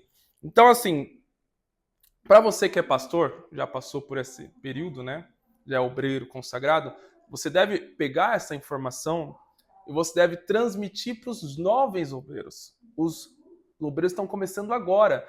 Porque, geralmente, se você for pegar um jovem na igreja, você perguntar para ele assim, ó, o que você quer fazer? Ele vai falar, pregar ou tocar? Tô mentindo? Ele não vai falar, não, eu quero ser porteiro. Você não vai ouvir isso, filho. Você não vai ouvir isso. Por quê? Porque é natural. Aquilo que gera mais exposição é aquilo que eles querem exercer. Então, eles querem pregar, eles querem ir lá e tocar, né? Se a igreja tiver uma orquestra bonita, igual vocês têm aqui, uma banda e tal, eles querem exercer esse tipo de função. Só que às vezes não é a vocação dele. E aí você precisa falar assim, calma, filho. Não puxa o freio de mão, mas também não engata a quinta. Então, desacelera um pouco. Vou colocar você para andar junto com o irmão ali que trabalha com missão. Vou colocar depois você junto com o irmão que trabalha com culto no lar. E às vezes ele vai descobrir que a vocação dele é dar um discipulado no lar e não pregar no púlpito. Entendeu? Agora, se você ouve a pessoa, você quer o quê? Você quer pregar? Não. Dá oportunidade para ele. Dá uma saudação aí. Matou o cara. Porque ele vai acreditar. Ele não vai descobrir a vocação, ele vai acreditar naquilo que ele acha que ele tem vocação para exercer. Então, vocês são pastores, saiba distribuir a pessoa nas funções da igreja até que ela vá assimilando qual é a vocação dela e ela possa descobrir qual que é o real chamado e vocação que ela tem, e isso vai se tornar natural e ela vai fazer isso com maestria. E você vai se inibir de ter problema de dor de cabeça com um obreiro ruim lá na frente, tá? Que sofre um pouco, né? Só um pouco? Então, veja bem, Febe começou servindo com seu patrimônio e depois passou a ser uma mestra na palavra de Deus. Então, vocação se descobre servindo. Dúvida? No início da igreja não tinha aquela questão machista, aquela questão da mulher. Porque a gente sabe que Cristo valorizou muito e amava o ministério feminino. Uhum. Né?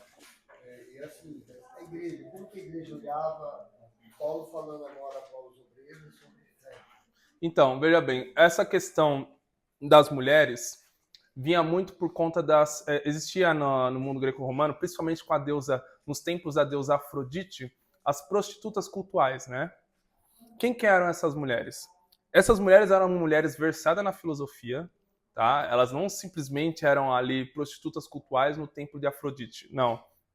Elas conheciam da filosofia grega, discutiam filosofias dentro do templo.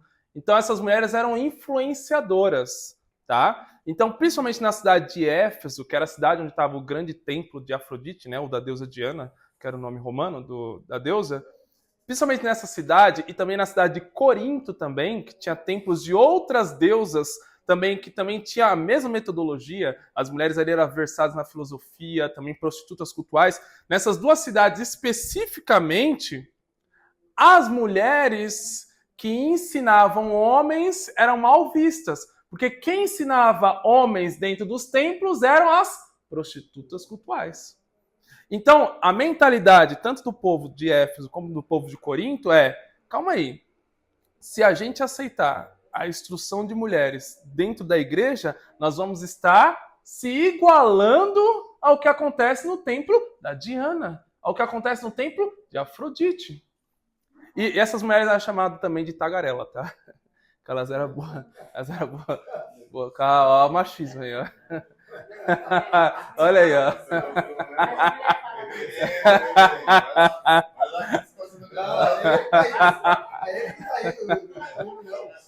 Elas eram chamadas de tagarela. Então, Paulo, especificamente para essas duas cidades, tanto na carta aos Coríntios como na carta aos Efésios, né? Ele fala que as mulheres elas devem se sujeitar aos homens e só fazer perguntas na sua casa.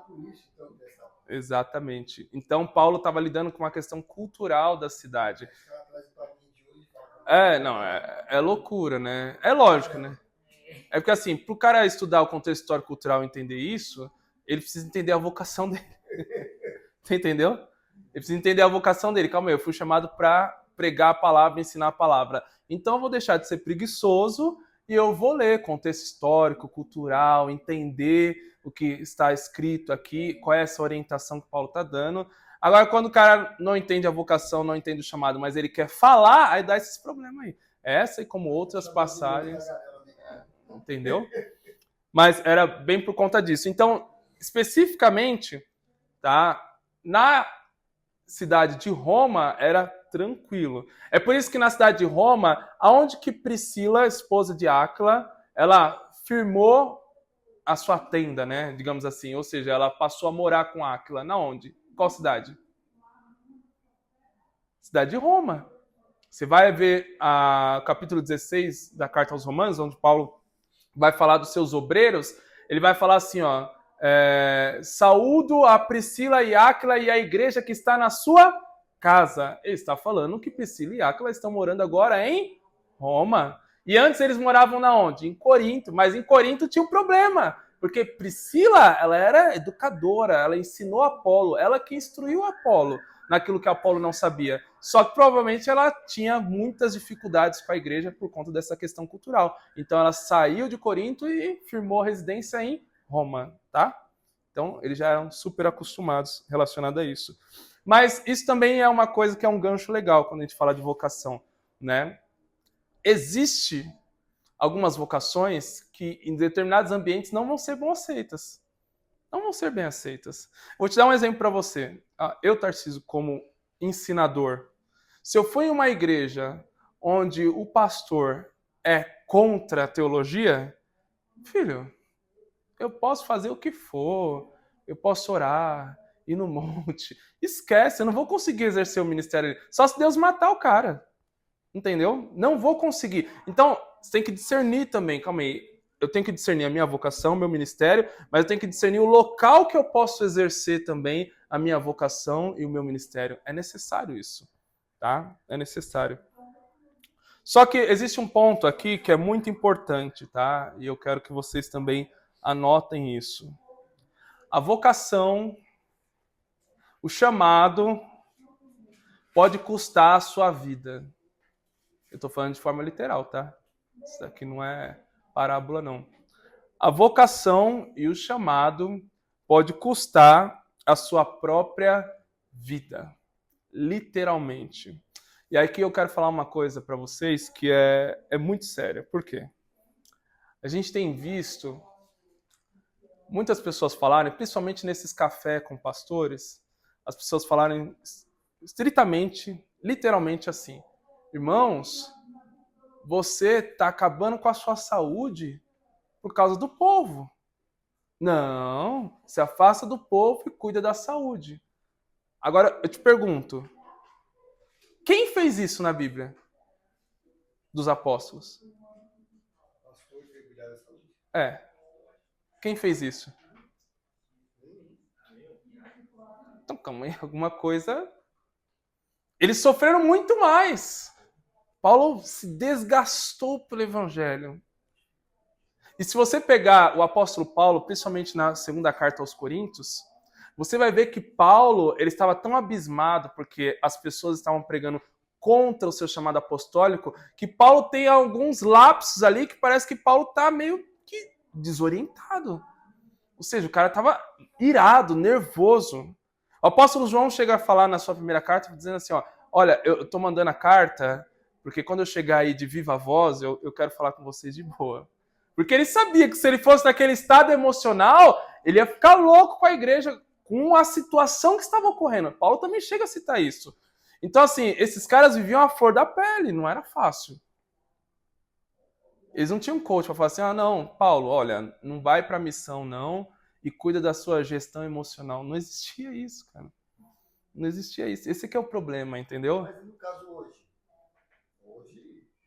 Então, eu falo que hoje você tem que ser sábio e inteligente. Um bom líder sempre vai preparar alguém à altura para lhe substituir. Sempre. E aí, se você está passando por um problema no seu lar, se está passando por um problema no trabalho, um problema de luto, qualquer problema assim, você tem alguém para você colocar igual ou melhor do que você. Você nunca vai abandonar dizendo assim, deixa o povo aí, deixa o ministério aí, deixa o trabalho que eu exerço aí, eu preciso cuidar de mim. Não, mas e o povo? Não, o povo se vira, vai para outra igreja. Não existe isso. Não existe. Biblicamente isso não existe, tá? Então, já que você não quer desgastar a sua vida, então prepare alguém para quando você tiver gasto, essa pessoa pode assumir o seu lugar e exercer o seu chamado. Né? A verdade nua e crua é que nós ocidentais, a gente é tudo bunda mole. Essa é a verdade. Se você estivesse na Nigéria, com Boko Haram batendo na tua porta, eu queria ver você dar desculpa. Se você estivesse no Paquistão, com os xiitas lá na tua porta, eu queria ver você dar desculpa. A gente tá na marmata. Tá na marmata, filho. A gente tá na marmata, a gente fica dando desculpa. A gente tá igual Moisés que nós vimos, só colocando objeção em cima de objeção, né? Só que vamos ver alguns obreiros que poderiam dar desculpa, mas eles não deram desculpa, eles deram a vida. Abra aí comigo em Filipenses capítulo 2.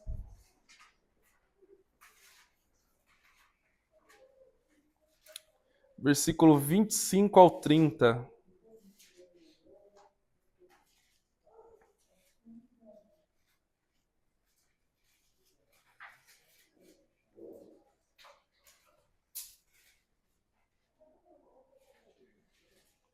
Filipenses capítulo 2, versículo 25 ao 30. Posso levantar uma questão? Pode levantar. Sobre vocação. A gente vê que, por exemplo, eu já ouvi dizer que o povo reconhece o seu chamado. Uhum. Né? A igreja reconhece o seu chamado. Também, por exemplo, eu me lembrei de Atos, quem selecionou os 7 foi a igreja. Exatamente, Só que outro exemplo que está falando em Corinto, Paulo, ele era o pastor e ele estava longe, não estava reconhecendo o chamado dele. Então, pode acontecer, né? Pode acontecer. A igreja de Corinto em si, ela reconhecia o chamado de Paulo. Paulo era o fundador da igreja, né? Ele que fundou a igreja. Tudo bem que quando ele chegou em Corinto já estava ali Priscila e Áquila, mas foi Paulo que desbravou nas sinagogas, né? Foi ali, teve até um embate com o governador ali da cidade de Corinto, mas foi Paulo que desbravou a igreja. Ele que fundou a igreja, ele que formulou a teologia da igreja, depois veio Apolo, também ajudou também a amadurecer também a ideia teológica da igreja, mas Paulo era o cara.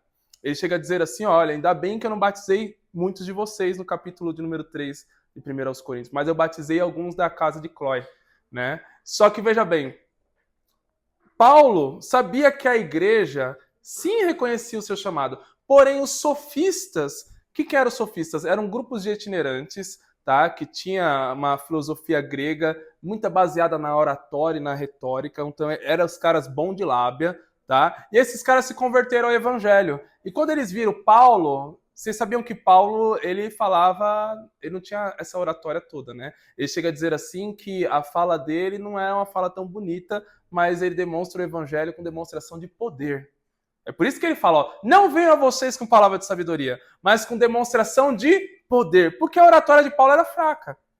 Era fraca. Ó, e olha que um cara era extremamente inteligente, né? Só que os sofistas, quando eles chegavam na igreja de Corinto, falavam assim, mas calma aí, vocês são orientados por esse cara? Esse cara aí?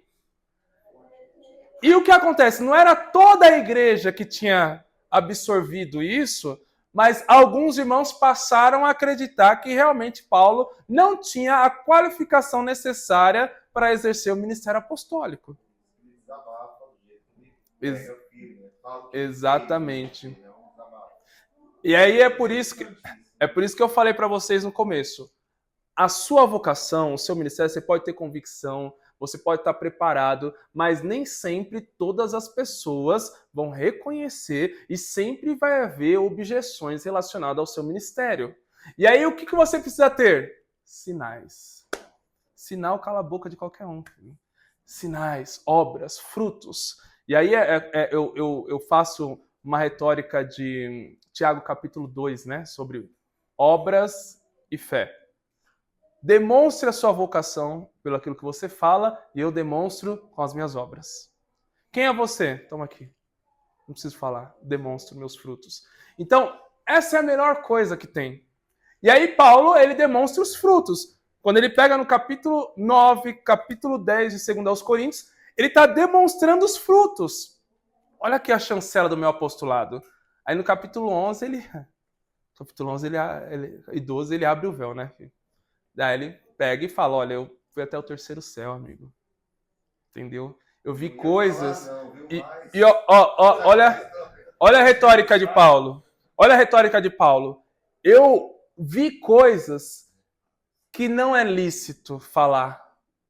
Olha, eu posso ter a retórica pesada, ruim, mas eu vi coisas que os sofistas que têm retórica não podem falar porque eles não viram.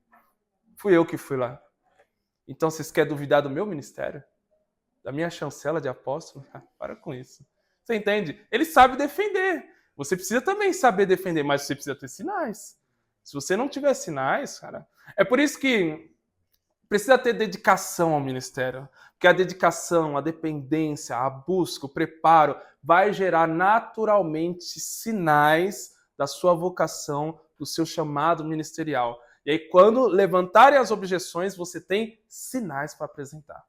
Certo? Você tem sinais. Fechou? Tipo assim, eu não vou com a cara dele, mas não posso negar. Não posso negar. E acontece muito comigo, né? Eu sou uma pessoa que, às vezes, em alguns ambientes, sou meio odiado, né? Eu não sei porquê, eu sou uma gente boa. Uma gente boa. Mas aí tem um povo que não vai com a minha cara, eu vou fazer o quê? Você pode até não ir com a minha cara, mas não pode falar que eu não fui chamado para fazer o que eu faço. Então acabou. Entendeu? Mas veja bem, vamos ler aqui Filipenses capítulo 2, versículo 25. Julguei, todavia, necessário mandar até vocês Epafrodito. Por um lado, meu irmão, cooperador, companheiro de lutas. Por outro, vosso mensageiro, vosso auxiliar nas minhas necessidades. Conta aí quantos adjetivos Paulo usa para falar desse obreiro. Só nesse versículo. Conta aí, ó. Cooperador, não, irmão, ele é irmão, cooperador, companheiro de lutas, mensageiro e auxiliar nas necessidades. Tá maluco? Você acha que esse era qualquer obreiro? Não. Esse daqui é um baita obreiro. Para o cara usar 5 adjetivos para descrever um obreiro, ele é um baita de um obreiro. Só que por que ele se tornou um baita de um obreiro? Vamos entender. Versículo 26. Visto que ele tinha saudade de todos vocês e estava angustiado porque vocês ouviram falar que ele adoeceu. Com efeito, ele adoeceu mortalmente, não foi uma gripe. Adoeceu mortalmente. Deus, porém, se compadeceu dele, não somente dele, mas também de mim, para que não tivesse tristeza sobre tristeza. Por isso, tanto mais me apresso a mandá-lo, para que, vendo vocês ele novamente, vocês se alegrem e eu tenha menos tristeza. Recebei, pois, no Senhor com toda alegria e honrai sempre homens como esse, visto que, por causa da obra de Cristo, ele chegou às portas da morte e se dispôs a dar a própria vida para suprir a vossa carência de socorro para comigo. Vou te falar o que aconteceu com Epafrodito. Paulo precisava de recurso financeiro para a obra missionária, certo? Qual era a igreja principal que enviava recurso financeiro para Paulo? A igreja dos Filipos, igreja de Filipenses. Só que Epafrodito era o obreiro de Paulo que fazia essa transação, não tinha Pix na época. Não dava para fazer um TED, um DOC, tá? Então ele tinha que levar, ele pegava o navio, ia até Filipos, né? de Filipos levava para onde Paulo estava. Só que ele foi na igreja, pegou o recurso. Quando ele estava indo, ele foi acometido de uma doença que quase matou ele. Quase matou. Epafrodito, ele poderia falar assim, não, eu vou ficar em alguma cidade, vou me tratar. Ou ele poderia falar assim, eu vou voltar para onde tem uma igreja mais próxima para que os irmãos ali me acolham. Ele era um discípulo direto de Paulo. Qualquer igreja ele ia acolher Epafrodito. Só que tem um problema. Paulo estava precisando muito desse recurso. E aí? O dilema é, existe a urgência, mas existe também a vida em risco. O que você faz? Segundo os cafés pastorais que a gente vê hoje, deixa a urgência de lado, cuida da tua saúde. Mas Epafrodito fez ao contrário. Calma aí. A urgência que Paulo tem para esse recurso vale mais do que a minha saúde. A minha saúde é uma vida, mas o que Paulo vai fazer com esse recurso é alcançar milhares de vidas. Você entende? A matemática do reino de Deus às vezes não bate com a nossa. E aí o que Epafrodito faz? Mesmo quase morrendo, ele pega o navio e vai para onde Paulo estava e chega lá, imagina, quando Paulo viu o cara.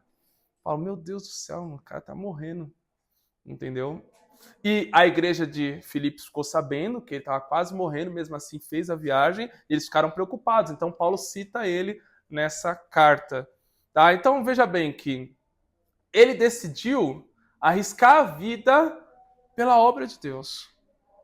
Ele decidiu colocar a vida à disposição pela vocação dele. E a vocação dele não era pastoral. Ele era simplesmente um pix de Paulo. Não era pastoral. Ele só levava o recurso. Oh, meu filho, qualquer pessoa, hoje, na mentalidade que nós temos de evangelho, esse obreiro é um obreiro pequeno. Quem é esse obreiro? É o que pega o recurso da sede e leva para a congregação.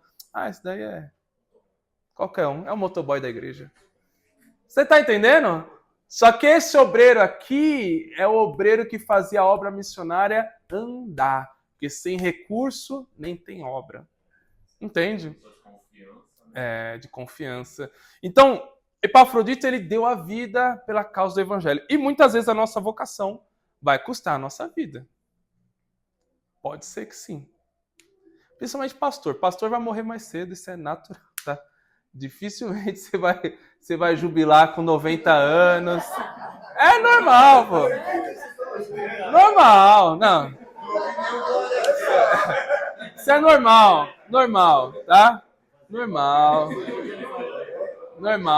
Ó, vou dar até o checklist, ó.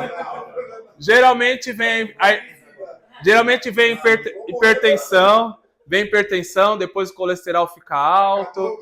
Aí a diabetes começa a bater no teto. Tudo fruto de estresse, filho. Para você saber, essa semana passada passei no cardiologista. É, cara. Não tem jeito. É. Mas isso é fruto. Mas o estresse, se você for estudar a fundo sobre o estresse, é o que ele gera. Não tem o que fazer. Não tem o que fazer. Tá? Ele vai desregulando a sua pressão, começa a acumular colesterol, aí se você não cuidar vem diabetes, aí é uma bola de neve. Não tem jeito, tá? Então, eu falo isso, mas é a realidade, tá? Você vê esses pastores aí que estão jubilados com 85, 90 anos, rapaz, esses caras são tipo Highlander. Porque o normal é os caras irem mais cedo. Infelizmente, tá? Infelizmente, tá? Acontece isso. Não era para ser, a gente não sofre perseguição, tá? Não somos um país aí que tem grupo terrorista atrás de nós, era para ser mais branda a vida pastoral. E o próprio autor dos Hebreus vai falar isso no capítulo 13. Ele vai dizer, ó, obedecei os vossos guias, para que eles não exerçam o ministério gemendo. É bíblico, não tem o que fazer. Vai sofrer. Tá? Vai sofrer. Só que, veja bem, a grande questão é, para você sofrer e se colocar à disposição até de entregar a própria vida pela vocação, além da convicção da vocação, você precisa conhecer muito bem quem te vocacionou. E você também precisa conhecer muito bem que há um prêmio para os vocacionados que são fiéis ao ministério. Há um prêmio, tá? Há um prêmio. Aquela parábola dos talentos que Jesus diz, ela não é uma parábola, apesar de ser uma parábola, mas não é uma parábola que está falando de uma coisa aleatória. Jesus está falando realmente de talentos que foram dados em forma de dracma, que foram multiplicados, ou seja, a pessoa se desgastou ali para poder multiplicar aqueles talentos. E ele recebeu uma recompensa que o honrou por toda a eternidade. Você exercerá domínio sobre 10 cidades, sobre 5 cidades. Você entende? Existe uma recompensa. A palavra galardão é literalmente salário. Literalmente salário. Então, existe uma recompensa. E é nisso que a gente tem que se apegar. A fidelidade a Deus e também a recompensa. Tá? Senão, você não vai conseguir. Paulo, em Atos, capítulo 20, versículo 24, ele vai dizer assim, ó, de nada eu tenho a minha vida por preciosa, conquanto que eu venha ser fiel à pregação do evangelho e encerrar a minha carreira sendo fiel a Deus. Então, Paulo sabia que se ele tivesse a vida dele por preciosa, ele não iria levar o evangelho até o Ilírico, como ele fez. Ele não ia. Paulo iria procurar casar. Inclusive, há um debate aí se Paulo já tinha sido casado ou não. Não vou entrar no mérito aqui, tá? Mas ele iria procurar casar. Se já foi casado, de novo. Constituir uma família, um legado familiar. Mas Paulo abdicou de casar porque a vida dele era uma vida totalmente dedicada ao evangelho. Claro que ninguém aqui vai assumir o celibato, né? Mas você tem que, sim, como ministro do evangelho, preparar a sua família para os momentos de sofrimento ministerial, sabia disso? Você precisa preparar. Precisa preparar. Sua esposa, seu marido, seus filhos. Mostre a realidade. Mostre a beleza do evangelho, mas mostra que muitas vezes a igreja vai proporcionar espinhos para você e também para sua família. Essa é a realidade. Tem muitos obreiros que eles não preparam a família. E aí eles tentam fazer duas coisas. Primeira coisa, ele tenta ser o muro, né? E recebe toda a carga ali. Aí chega uma hora que ele cai, filho. Caiu ele, cai a família junto. Ou então ele não consegue ser o muro. E aí as granadas passam pelo muro, atinge a família que está despreparada.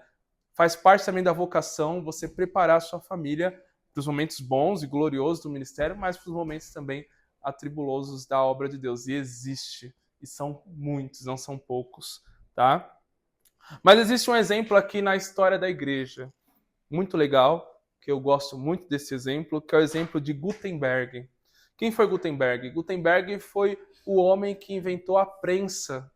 E veja bem, Gutenberg, a vocação dele, o chamado dele, não era um chamado eclesiástico.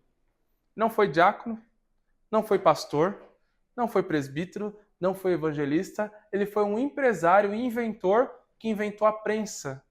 Mas não existe um pastor, um diácono, um presbítero que trouxe um benefício tão grande para a igreja como o benefício que Gutenberg trouxe. Olha que coisa extraordinária. A vocação dele não era eclesiástica.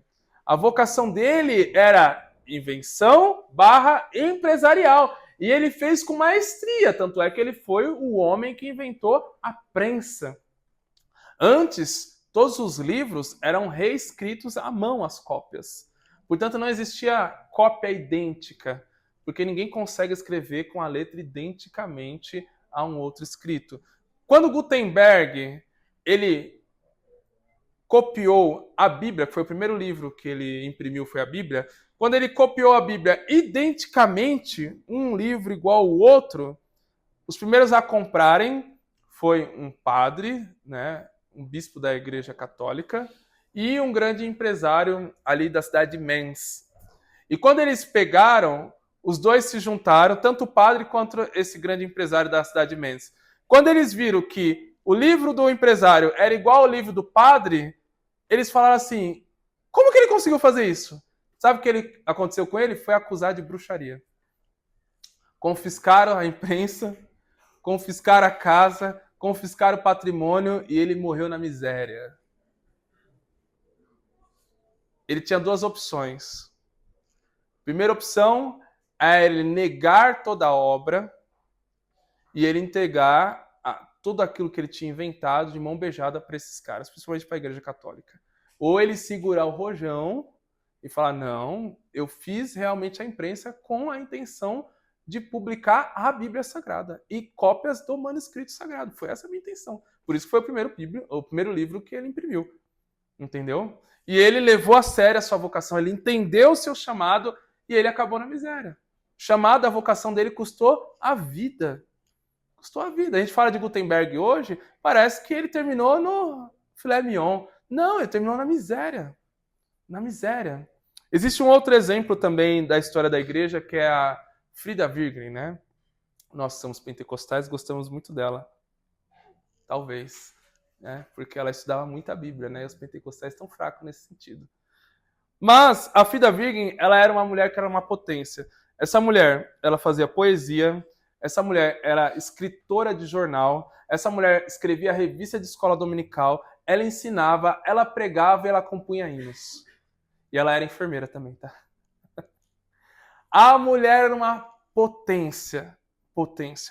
Porém, enquanto ela estava exercendo o seu ministério, a sua vocação, junto com o seu marido, o Gunnar Wingren, como Gunnar Wingren era um homem muito exponencial no movimento pentecostal, ninguém mexia com ela. Quando Gunnar Wingren morreu, ela começou a ser perseguida pela própria igreja. Porque ela era uma mulher que exercia um ministério que tinha mais relevância do que quase todos os pastores que tinham na época. Ninguém conseguia fazer tão bem o que ela fazia. A mulher era monstra. Resultado, primeiro levaram ela de volta para a Suécia, tiraram ela do campo missionário aqui no Brasil, levaram ela de volta para a Suécia. Quando chegou na Suécia, os pastores fizeram um complô, falaram que ela estava louca e levaram ela para o manicômio e tiraram as guardas dos filhos dela. Já imaginou um negócio desse? A igreja que você serviu a vida toda te taxou de louco, te levou para o manicômio e tirou seus filhos de você. Só que tem um porém, um ponto na história que é muito importante. Ela sabia que tudo isso ia acontecer. E ela preparou os filhos. Ela sabia que para ela quebrar essa barreira machista, ela deveria ir até o limite da sua própria vida. Ela não olhou para os filhos e falou assim, filho, eu não vou mais pregar porque a mãe quer ficar perto de vocês. Não, ela preparou os filhos. Vai chegar uma hora que eles podem fazer alguma coisa com a mãe. Isso tem relatos, tá? Dos filhos dela, numa entrevista de 1980, o filho da Frida Wirgren falando sobre isso. Como ela preparou os filhos para esse momento. A família, acho que em 2018, entrou com um processo Isso. da Assembleia de Deus aqui no Brasil, por conta desses atos criminosos, né? E, assim, interessante, vocês tocar nisso, infelizmente a estrutura eclesiástica, principalmente a Assembleia de Deus, não fala sobre essa assunto. Não fala. No Brasil só tem uma pessoa que escreveu, na verdade ele está fora da instituição. É um pesquisador, sociólogo, que escreveu sobre complô, né? Todos documentou esse relato. Então, é muito triste isso. E é uma mulher que realmente foi divisor de água. Uma potência. Mim, aliás, ela produziu mais que o próprio marido. Oh, mas muito mais. Muito. Tem nada na Bíblia muito. Isso. Tem relatos do culto, né? Que quando a Frida pregava, o culto... E quando era o próprio Gunnar Wingren, tinha muita gente que não ia. Você acredita? A mulher, ela era assim... Ela era assim demais. Só que, veja bem, ela sabia que ela ia ter que dar a vida pela vocação. Ela sabia que ela tem que dar a vida pelo ministério. E ela sabia que ela ia receber de recompensa aqui ingratidão. Ela sabia disso. Perseguição. Ela sabia disso, irmãos. É por isso que eu falo, quando eu ouço isso, eu estou citando aqui Café com Pastores, porque geralmente no Café com Pastores, né, tem muitas essas falas, né, de como o pastor deve cuidar da sua saúde, deve cuidar mesmo, deve cuidar do seu emocional, deve cuidar mesmo. Mas alguns pastores levam isso como se fosse assim, olha, entre a igreja e a minha saúde, eu deixo a igreja à míngua. Pra você ter noção, eu conheço, não é um, nem dois, nem três, eu conheço pastores que venderam a igreja. Não, eles não colocaram, eles venderam. Literalmente. Eu preguei no mês passado eu preguei na inauguração de uma igreja que a antiga denominação vendeu a igreja. Mês passado eu preguei na nova inauguração. Vendeu, cara. Cê tem noção do que é isso? O cara vendeu. Não, preciso cuidar da minha saúde. O que eu vou fazer? Levantar outro? Não, vou vender. Vendeu tudo. Não! Não. Vendeu. Não, é sério. Vendeu as ovelhas. Porque o cara, quando vai vender, ele fala assim, olha, você quer assumir? Lá tem 200 dizimistas. É assim que funciona. Ele literalmente vendeu tudo. O templo, material, bateria, tudo. E as ovelhas também. Faz o valuation. O valuation, é isso mesmo. Então você entende aonde isso vai parar?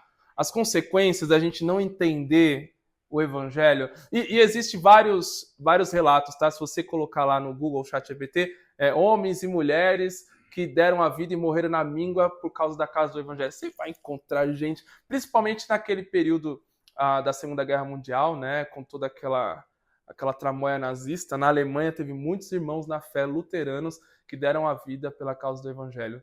Tá? Então, até onde eu devo me dedicar ao ministério? Até você morrer. E se tiver que morrer, que morra pela causa. Se tiver que morrer, que morra pela causa do evangelho, tá?